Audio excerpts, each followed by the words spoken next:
आज पूरी दुनिया एक नए ग्लोबल इकोनॉमिक ट्रांजिशन से गुजर रही है। चाइना और अमेरिका के बीच दोबारा ट्रेड टेंशन बढ़ने लगे हैं और कई ग्लोबल कंपनीज अब China plus one strategy adopt कर रही है। इसका सीधा मतलब है कि अब दुनिया भर के इन्वेस्टर्स नए, स्टेबल और रिलायबल मार्केट की तरफ देख रहे हैं, जिसमें भारत एक स्ट्रॉन्ग कंटेंडर बन सकता है। पर सवाल ये है कि क्या हम उस ट्रस्ट के लायक भी हैं? क्या हम इंटरनली इतने स्टेबल है कि दुनिया भर के इन्वेस्टर्स हम पे भरोसा भी करें? अभी रिसेंटली वेस्ट बंगाल के जो मुर्शिदाबाद में जो एंटी वर्क बिल प्रोटेस्ट हुए हैं, उसने भारत की इमेज पे एक ऐसा दाग छोड़ा है जो सिर्फ बंगाल का ही नहीं बल्कि पूरे देश का इशू बन गया है। आज हम समझेंगे कि कैसे ऐसे इंसिडेंट्स हमारे लॉन्ग टर्म फ्यूचर और इकोनॉमिक ग्रोथ के लिए एक बड़ा खतरा बन चुके हैं। तो चलो सबसे पहले बात करते हैं ग्लोबल सिनेरियो की, जहाँ से ये पूरा अपॉर्चुनिटी का खेल शुरू हुआ है। ग्लोबल ट्रेड वॉर के इस फेज़ में भारत के पास एक यूनिक अपॉर्चुनिटी है।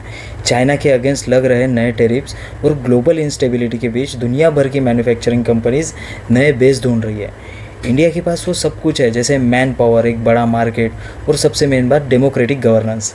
लेकिन इन्वेस्टर के लिए सबसे बड़ा फैक्टर क्या होता है? वो होता है स्टेबिलिटी। अगर भारत ग्लोबल सप्लाई चेन का लीडर बनना चाहता है तो सबसे पहले हमें अपना इंटरनल सिस्टम स्टेबल रखना होगा।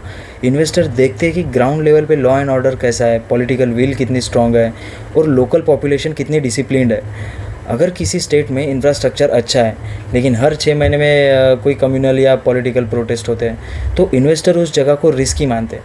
देखो, प्रोटेस्ट होना एक डेमोक्रेसी का हिस्सा है, लेकिन अगर वो वायलेंट हो जाए तो पूरा इन्वेस्टर का कॉन्फिडेंस हिल जाता है। अब सोचो बंगाल के कंटेक्स्ट में ये सब कितना रिलेवेंट हो जाता है। मुर्शिदाबाद का प्रोटेस्ट सिर्फ एक लोकल इशू नहीं रहा, उसकी टाइमिंग सबसे ज़्यादा डैमेजिंग थी।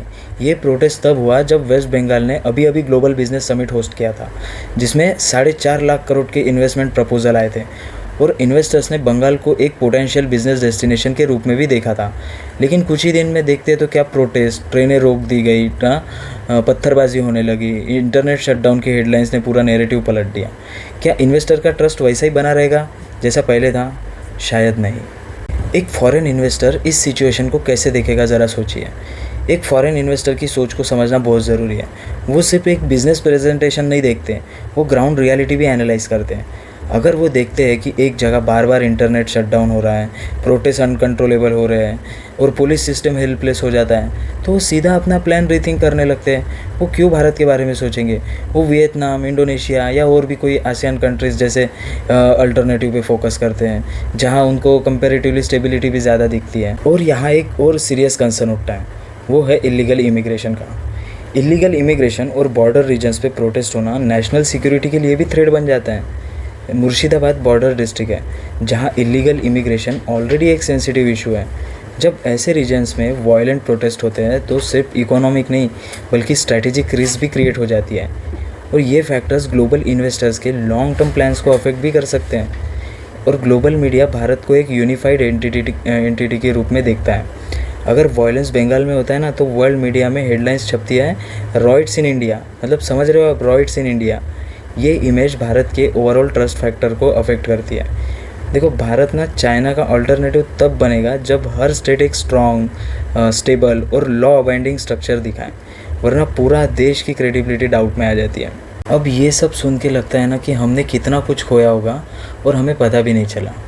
जब एक इन्वेस्टर भारत से निकलता है ना या कोई इन्वेस्टमेंट ड्रॉप कर देता है तो सिर्फ पैसा ही नहीं बल्कि डेवलपमेंट के कई लेयर्स रुक जाते हैं। उनके इन्वेस्टमेंट से फैक्ट्रियाँ बन सकती थी, या जॉब क्रिएट हो सकती थी, रोड बन सकती थी या कोई एरिया डेवलप हो सकते थे, वो सब कुछ रुक जाता है।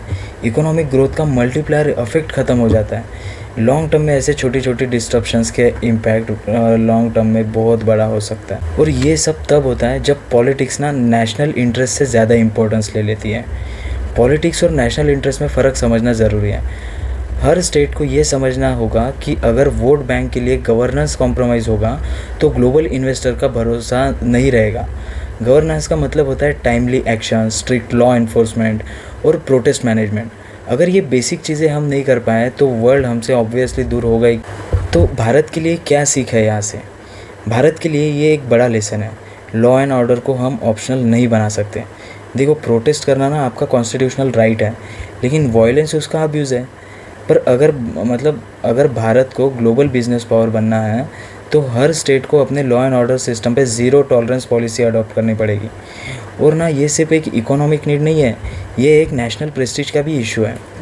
और आखिर में सबसे इम्पोर्टेंट बात, देखो वेस्ट बंगाल का जो ये प्रोटेस्ट है ना, ये एक बेल वार्निंग है। अगर हमने अब भी सीरियसनेस नहीं दिखाई तो जो इन्वेस्टर्स भारत की तरफ देख रहा था वो किसी और कंट्री में इन्वेस्ट करने चले जाएगा। हर स्टेट की जिम्मेदारी है कि वो नेशनल इंटरेस्ट के हिसाब से काम करें और भारत की इमेज को ग्लोबल स्टेज पर स्ट्रॉन्ग बनाएं, क्योंकि एक छोटी सी चूक ना पूरे देश का भविष्य बदल सकती है। तो दोस्तों, मुर्शिदाबाद ये प्रोटेस्ट एक सिर्फ लोकल न्यूज़ नहीं है, ये एक वार्निंग सिग्नल है हम सब के लिए। अगर हमें भारत को एक ग्लोबल इकोनॉमिक पावर बनाना है तो हर स्टेट को समझना होगा कि law and order, protest management और रिस्पॉन्सिबल गवर्नेंस सिर्फ सरकारी काम नहीं है, ये एक नेशनल ड्यूटी है। और हर छोटी डिस्टर्बेंस एक बड़े इन्वेस्टर का भरोसा तोड़ सकती है। और आपको क्या लगता है, क्या हम इस अपॉर्चुनिटी का सही से फ़ायदा उठा पाएंगे या फिर हम अपनी ही गलतियों से पीछे रह जाएंगे? नीचे कमेंट में ज़रूर लिखो। और अगर आपको लगता है कि ये बात हर इंडियन को समझनी चाहिए तो वीडियो को लाइक करो, शेयर करो और चैनल को सब्सक्राइब करो।